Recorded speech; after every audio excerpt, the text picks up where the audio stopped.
Alrighty. Well, we are going to be doing a little bit of flint knapping today, and I've got a couple of pieces and tools here. Christopher Jones had asked for a video on knapping. He's got some tools together and is learning, which is awesome. And I have a couple of things here. I have a small copper bopper, I have a stone bopper, and I have a handheld pressure flaker. I also have an issue stick, which I'm going to be doing a lot of my work with. Christopher, if you don't have one of these, I would highly recommend you make one. This is a 1-inch oak dowel, and you can get all these materials from the same place. So 1-inch oak dowel and I think it's number 4 copper grounding wire. I just get a foot, it lasts me a while, and then drill a hole to match, I don't know, maybe 2 inches down, 2 or 3 inches down into the dowel, and get that in there, saw it off, and sharpen it. So that's my issue stick. I've used this one for four years now, and it's doing fine. But today, I had actually recorded quite a bit on making this guy right here. It's just a Georgetown, a little triangle point. It's not done. It's just it's not going to meet the regulations of what it needed to be for the arrows that I need to make. So I am killing 2 birds with 1 stone, making a video for Christopher, but also this is for an order, making some hunting arrows for a guy, and I think I want to use Georgetown. The arrows are bright blue, black, with white fletchings, and I think that these nice gray stone points would look good. I think I'm going to do either Madison or Cahokia style triangles. So yeah, but I've got some pieces picked out here. Obviously, this I don't think is going to meet the regulations. It has to be an inch wide, and with as much cleaning up as I still have to do on this point, I don't think I'm going to be able to maintain an inch.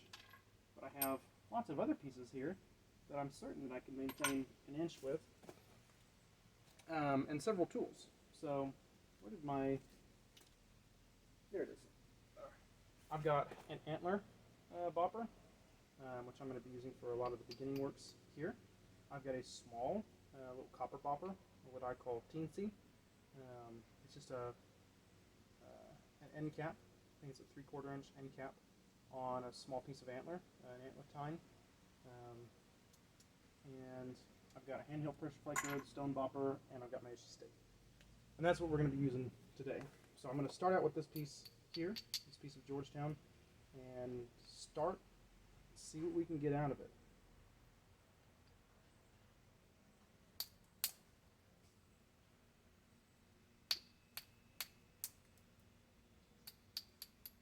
Now, as I'm going along, I'm going to be trying to explain some of the things I'm doing.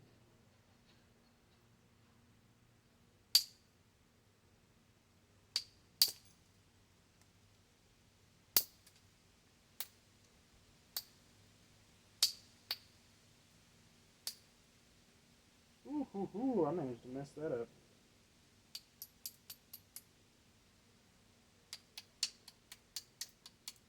What I'm doing is kind of looking for platforms. This flake stone.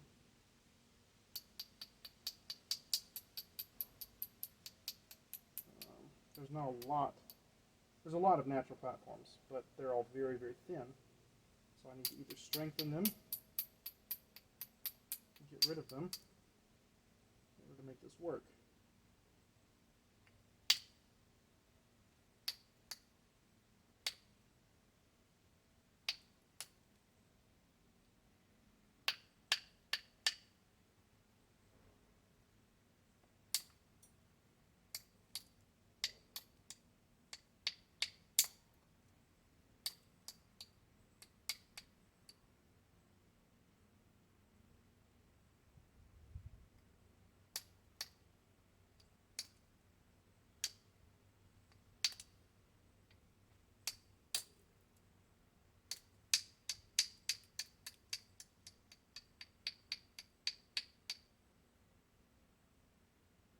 actually.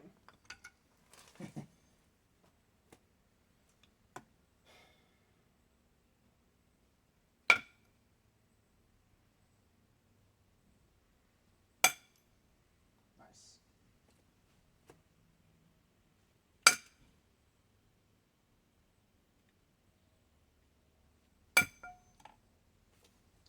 Okay, so that took away a lot of my problems right off the bat.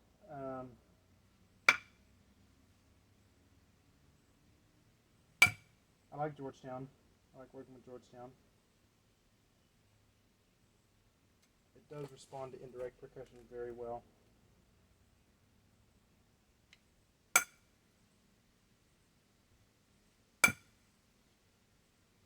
I know I'm not explaining what I'm doing right now, but I'm just trying, there's really not much to explain. I'm being very, very random in what I'm doing. Not really, but I'm switching between techniques so much, and I am just trying to get to a place that I know that I can use this piece for the purposes of this video before I start explaining anything too heavy.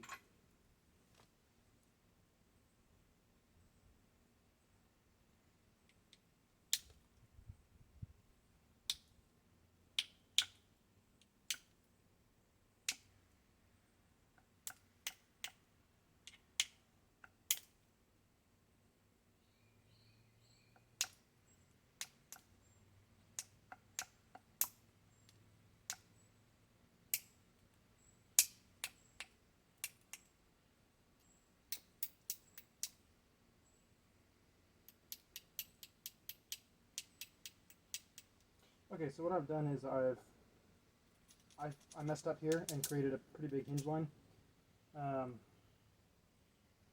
I'm trying to take off this bulb of percussion. You can see the stone is like, whoop, kind of flips up there.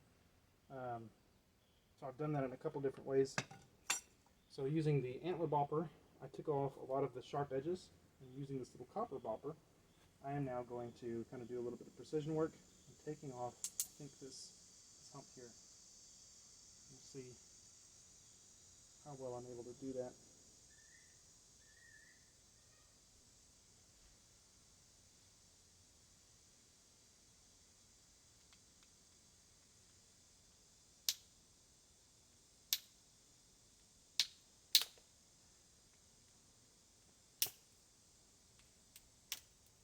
Okay, cool. So that took away a lot of it, and the rest I can get with the indirect.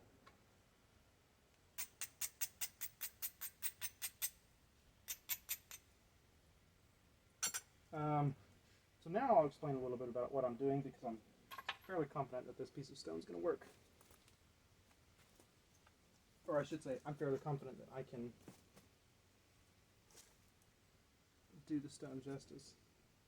So what I've got is a flake of stone small from a larger piece of rock, right? And it's kind of random. There's all kinds of little problems and things here around the edges. Some of them I've made, some of them were there as this ball was struck off.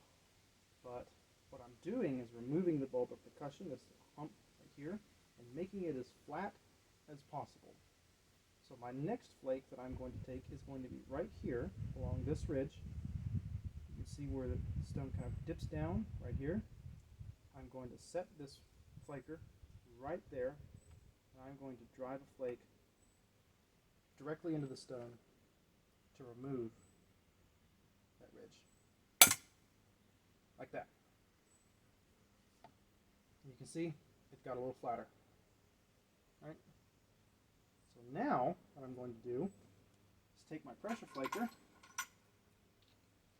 clean up the area that I just struck that ridge,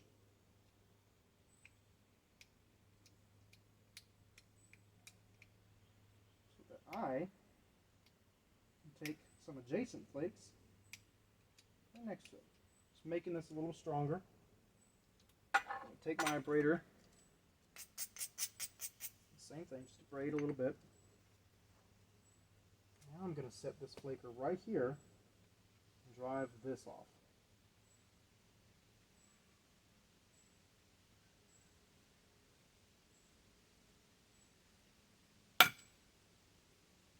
just to meet it. Right? And now it's a little bit flatter. Now, because I've already abraded this, what I'm going to do is I'm going to drive a flake in right here. Not on the ridge, but next to the ridge, because otherwise it would dive into the same flake, and it wouldn't do very well. See that? Now, same thing, right beside it.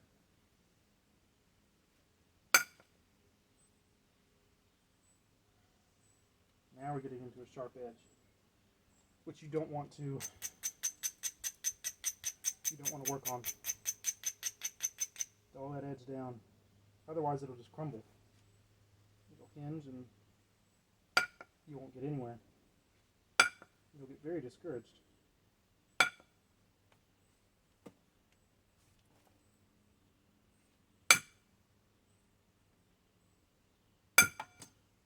Oops.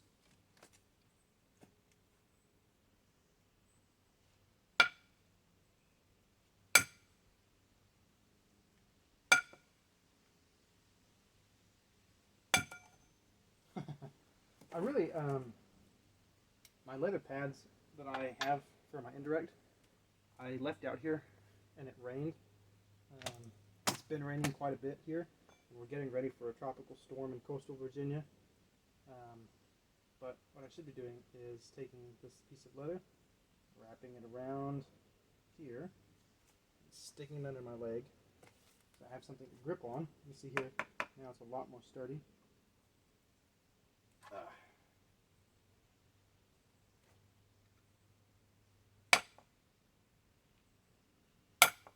But it's wet. That's the only downside. So, what I'm doing right now is not really worrying about the shape, not really worrying about any of that. I'm worrying about the center line. So if you can see here, this looks like it was drawn by a horseshoe crab. I mean, it is not straight at all. It's a funky little piece of stone, right? So how in the world are we going to make an arrowhead out of this? Well, what I need to do is drop the center line down here because this is relatively flat. This is relatively flat. What I need to do is take care of this because this looks like you know what. So I have to drop the edge down or towards this side, and the way I do that is by taking flakes off the opposite side and raising that edge up, right? Because you always work on the underside of your piece. I also need to take care of this hinge line that I created, and I can do that by using these ridges that come in here and by coming in on this side and taking them off that way. I don't have any ridges available for that at the moment. I'll worry about that when I get there. But this side and these peaks and these ridges here are my main focus at the moment. And I'm going to continue to work on raising this edge. And in doing that, it's also going to bring me closer to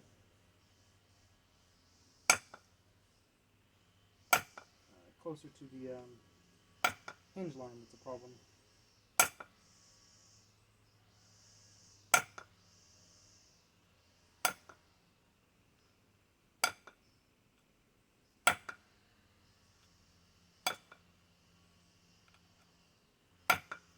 So, should bring me right up to it, as a matter of fact.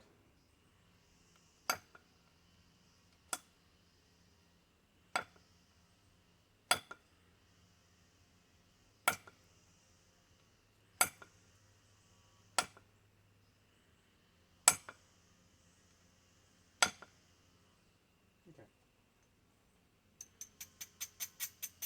Same direction. I'll braid a couple times across.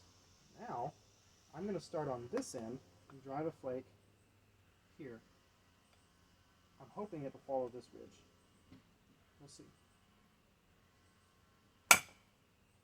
Just barely. But what it did is it smoothed it out. It gave me an opportunity to get underneath it. Like that.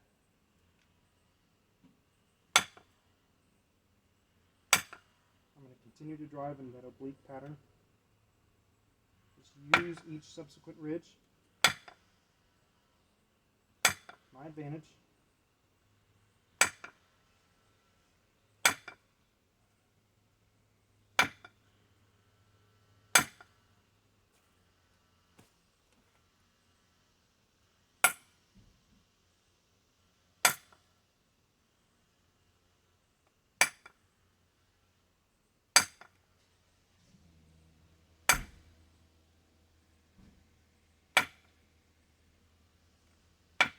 Okay, so here's a little bit of a special place.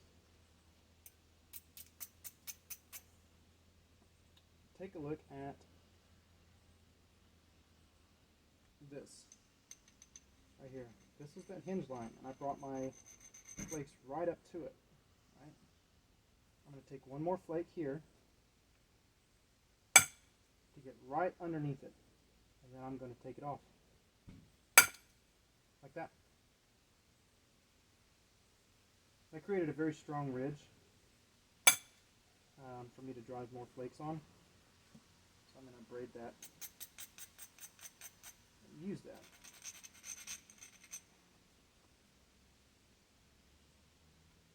This should actually be a pretty good flake. Let's see. Yep. Nice. And so now, take a look at what we've done. We've straightened it out a little bit more. This is going to be a continuing process. But look, all of that big peak, that huge ridge is pretty much gone. Now we can very easily drive flakes in. This is my area of concentration now. I'm worried about getting this peak off, right? And the way I do that is by, again, moving the edge closer to it.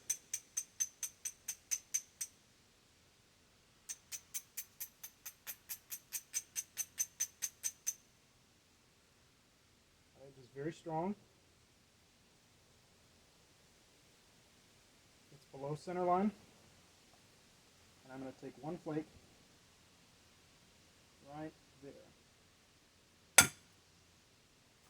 See what I've done? I took that flake, and now I've given myself two ridges to send other flakes on. One right there. I'm actually going to take that one while it's there, and then another one right. I'm debating. I have this ridge here, which is much straighter, to come in on an oblique. Take that flake. I have this one, which is closer, but it's not as straight. If I could straighten that one out.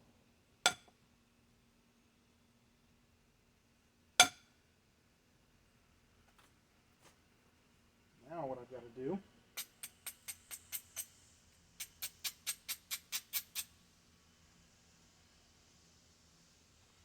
see, I straightened that ridge out, and now I'm going to strike it, drive that long flake in there to catch that ridge.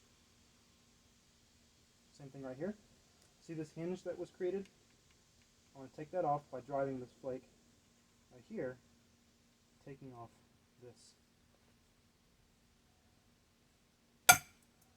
Ta-da! So it's getting straighter. My next flake is going to be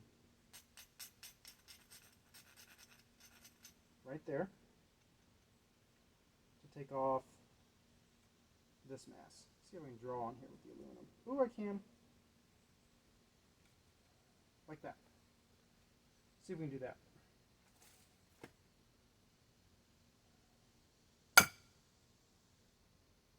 Just about. I think that about followed my line exactly where I wanted it. Nice. Take a flake off the other side now. And see, it's much straighter. It's getting thinner. I'm going to take a flake off right there because it's dipping down. Right, we want to bring that up to center. So braid that and angle it in and strike. Didn't take. A little bit lower. Okay.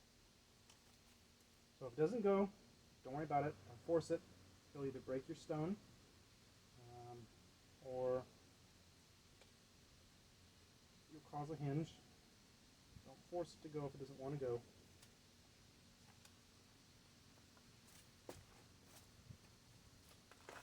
Like taking a teenager to Disney World. I don't know. I've never been. So, here we are. Right there.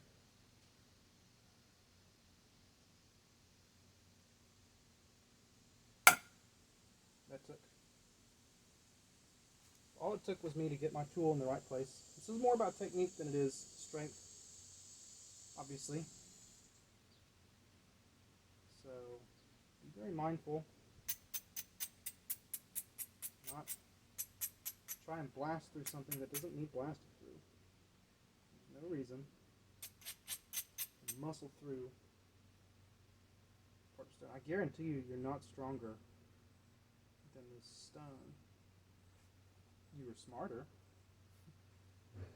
but not tougher.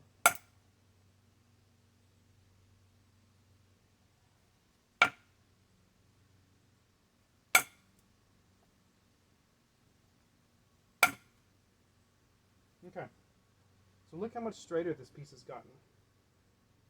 This edge now, I'm comfortable with this because we can come back and work on this, but look how crooked this edge is compared to this edge now. Right? We need to take off all of this because this is a problem. And it's too thin for me to do comfortably with percussion. So I'm going to do it with pressure.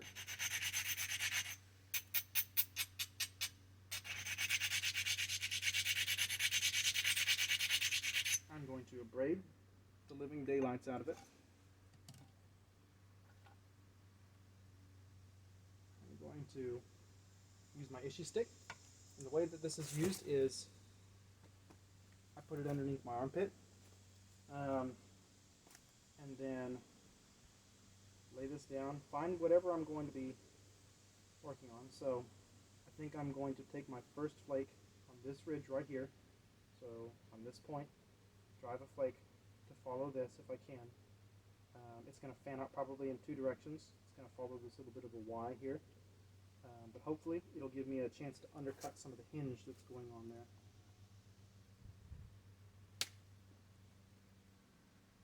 Okay, so it did exactly what I thought it was going to do. It followed both ridges for a little bit.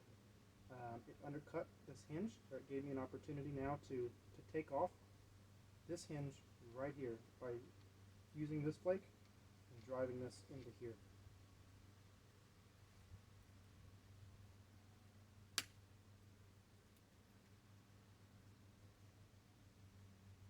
Nice. Now I'm going to take a flake here, come and meet some of what I've already done.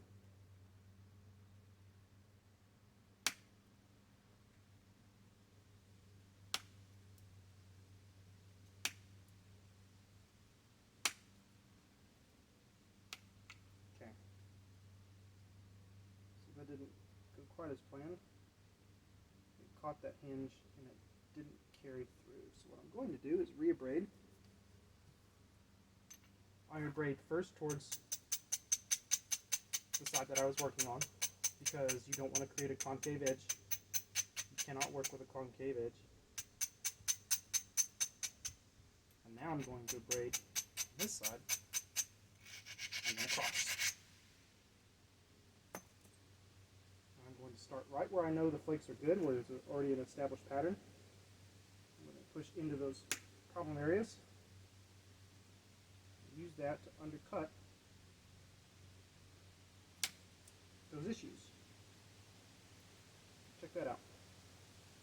Took off a lot of that hinge.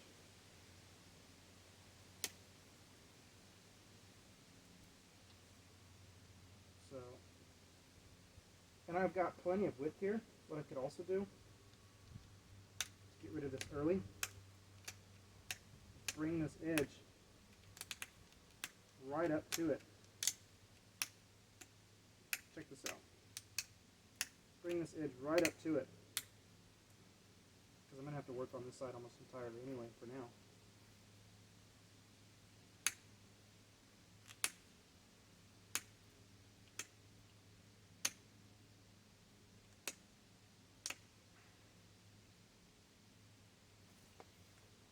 Braid it. Because it gets thin. I don't want it to get thin. So one thing I see people do a lot is they'll try and make the thicker end the base, and they'll make the thinner end the point. Makes sense, doesn't it?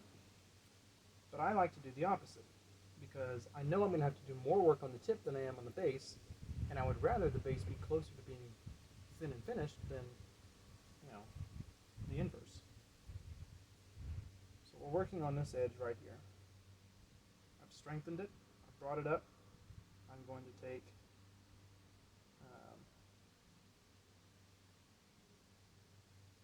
actually I'm going to prepare this tip, and I'm going to take a flake off the ridge